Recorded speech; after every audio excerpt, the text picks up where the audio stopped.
Get out of my way, you blockheads! I just want to go to the NSR building! I think we got him! So, fill her up! Fill her up! All right. I'm coming, Shiori. Wait for me. Jesus Christ, can a boy go see the girl that he loves even though he has an experimental high-tech government suit that he somehow obtained? Let's talk about how with Metal Skin Panic Madox 01. Hit it!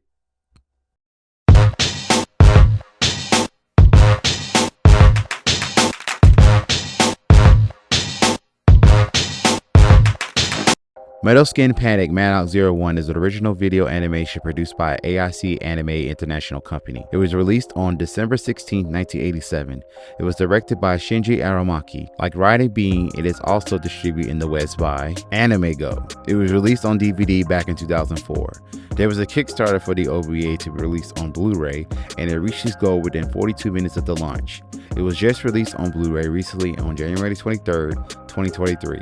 However, if you're cheap like me, you can catch it on YouTube, Tubi, and Amazon Prime Video. This OVA is well received and I just seen it a few times, so now I'm ready to review it. So let's get into the story of Metal Skin Panic Madox 01. The OVA begins with a test of the Madox 01 piloted by Eriko Kusamoto, and it was a success. However, an American soldier by the name of Lieutenant Kilgore doesn't seem to take a liking to the new Madox 01. You know, I'm starting to think that back in the 80s, Japan saw us as evil, incompetent assholes that will make perfect villains in their stories. It's just a funny yet small gripe of mine. Anyway, during the transport of Madox 01, it ends up in the shop of a struggling mechanic and part-time student Koji Sochimoto. He activates the Madox 01 by accident and activating the GPS on the Madox 01. Lieutenant Kilgore commences Madox recovery and takes a high-tech airborne tank and anti-tank helicopters. Yuriko feels that Lieutenant Kilgore will level Tokyo if she doesn't intercept the Madox 01.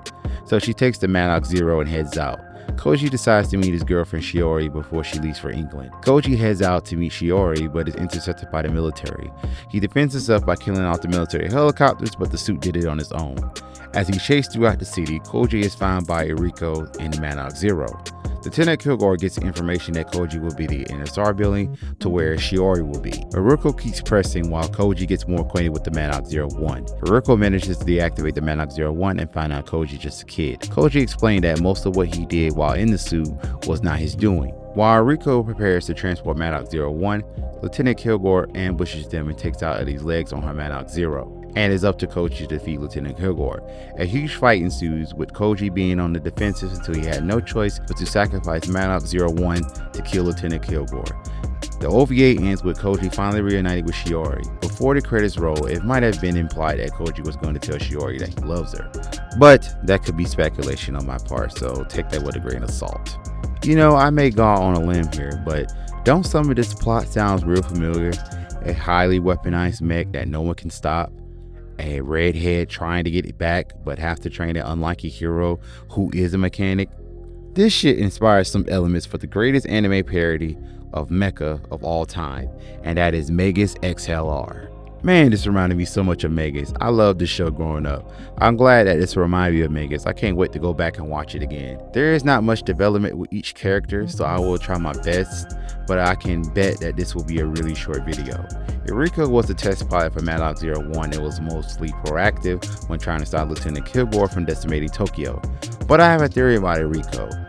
You can correct me if I'm wrong or if I missed something, but I feel that Eriko purposely placed Madox 01 into Koji's hands. Reason I think is that she set this up to show how Madox 01 can do outside of a training exercise. Even though Koji ended up destroying Madox, she is going to be pissed when she finds out. However, after that elevator scene, she was never seen again. Well, she is also smart in her own right, so she could probably make a better one. But the military from all over the world would be lining up to get their own version of the Madox. Lieutenant Kilgore is just your run-of-the-mill, jealous-ass American colonizer that hates things that's either better than him or is just things that he just don't understand. Just look at him. He looks like he said some racist-ass shit in your face or in private. He was embarrassed and he had a temper tantrum to use all his resources to take Madox down. I also think that he could have put the Madox in Koji's possession, but I could be here for a long time explaining that using the missing Madox as an opportunity to get retribution from being embarrassed, and if that's true, then that's the most irresponsible thing that a lieutenant in the military can do. However, he did meet his end when Koji sacrificed the Madox 01 to kill him.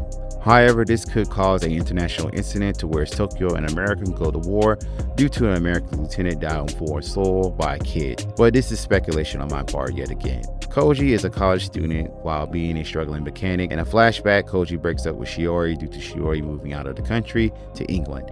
But he still managed to run Ray across town to see her before she leaves. By the end, he reunites with her, and I assume they got back together and Shiori wasn't going to leave after all. But this is speculation and hopefulness on my part yet again, so take this with a grain of salt. He wasn't an idiot, though surprisingly most anime protagonists are. Even though he didn't read the manual, he still found his way around how to use Madox 01 and prevail against Lieutenant Kilgore, even though it was mostly plot armor in all its glory. But let it have been 101. I guarantee you Koji would have had his ass handed to him. Tell me I'm wrong. So I drug this out as long as I could. I did like this, I just didn't like that there's no remake or expansion on this. But I will die on the hill that parts of this anime inspired Mega's XLR. Don't believe me? Go ahead and watch it. I'm sure it's free to watch around here somewhere. You won't be disappointed. That's all for today. If there's an anime, special video idea, movie, comic book, TV show, video game you want me to take a look at and review, let me know in the comments or contact me on my social media accounts. Links will be in the description below. Thank you guys for watching. Don't forget to like, subscribe, and share, and I will see you all next time.